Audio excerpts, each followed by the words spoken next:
विपिन शर्मा जी, विपिन जी, ये पूरी स्ट्रैटेजी दोनों ही दलों की, देखिए बीजेपी तो अब पहले बीजेपी यही कहती रही कि हम नहीं लड़ेंगे, हमारे पास नंबर नहीं है, दो बातें होती रही, पिक्चर अभी बाकी है अलग अलग नेताओं के। फिर गौतम गंभीर का ट्वीट भी जो है वो भी सामने आया, वो भी बहुत चर्चा में रहा।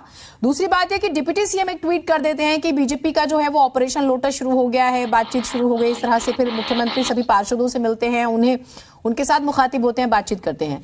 तो दोनों ही दल क्या अटैकिंग पॉलिटिक्स कर रहे थे या डिफेंड कर रहे थे अपने आप को, या फिर सेफ साइड में रहना चाह रहे थे? सर,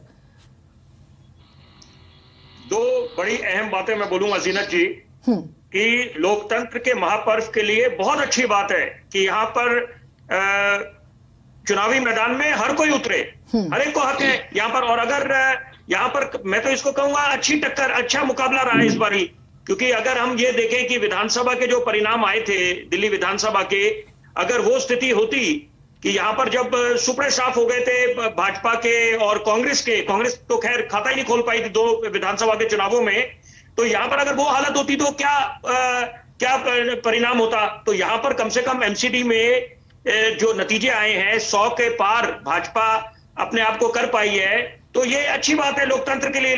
हेल्दी होना चाहिए। और यहाँ पर अगर कोई चुनावी मैदान में उतर रहा है, मुकाबला अच्छा हो रहा है, तो वहां पर हम उसको बोले कि ये ऑपरेशन लोटस है, मैं उस राजनीति में नहीं पढ़ना चाहूंगा।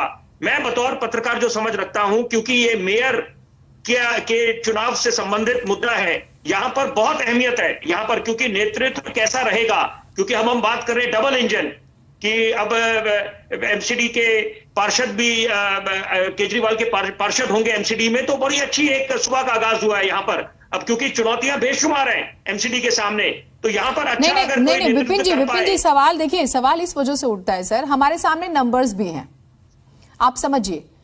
हाँ ना, नंबर्स हमारे सामने, अगर हम बहुत फेयर चीजें देख रहे हैं तो हमारे पास नंबर्स हैं, लेकिन जो दो चीजें आती हैं मैं उस पर समझना चाहती हूँ। एक तो दल बदल लागू नहीं होता, और दूसरी बात ये कि अगर कोई क्रॉस वोटिंग करता है तो वो भी आप बहुत सरल नहीं है कि आप पता लगा सके। और फिर आज ही जो नॉमिनेशन दाखिल करती हैं बीजेपी की तरफ से मेयर पद का, उनका खुद का स्टेटमेंट है कि पार्षद जो हैं मेरिट के आधार पर, और दूसरा अंतरात्मा की आवाज को सुनकर वोट करें। तो फिर हम इसे कैसे लें?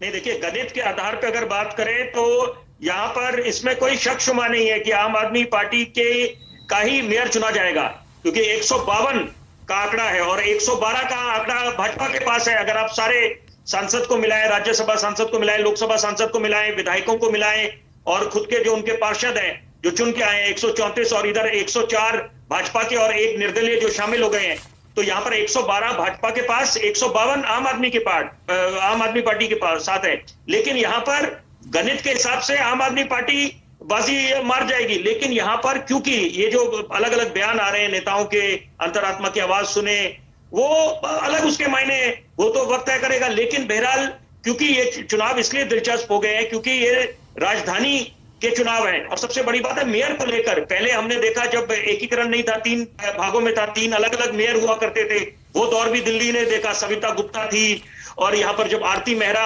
मेयर थी, तो वो अलग एक दौर था। लेकिन यहाँ पर अब दिलचस्प इसलिए क्योंकि एकीकरण हो गया है दोबारा 10 साल बाद, और यहाँ पर चुनौतियां बेशुमार हैं। तो यहाँ पर नजरें टिकी हुई हैं कि यहाँ पर ये चुनाव की प्रक्रिया जो 7 जनवरी को होगी, तो वहां 6 तारीख को, ठीक है सर, उसके नतीजे निकलेंगे। और यहाँ पर अच्छी बात है, अच्छा एक दिल्ली वासियों को हक बनता है कि वो अच्छा एक तो उनको मेयर मिले, ताकि उस पर ठीक है, दिल्ली वासियों का हक तो बनता है, लेकिन अब यहाँ पर कौन पर्दे के पीछे ज्यादा मेहनत कर रहा है वो भी तो बड़ा महत्वपूर्ण है। ठीक है।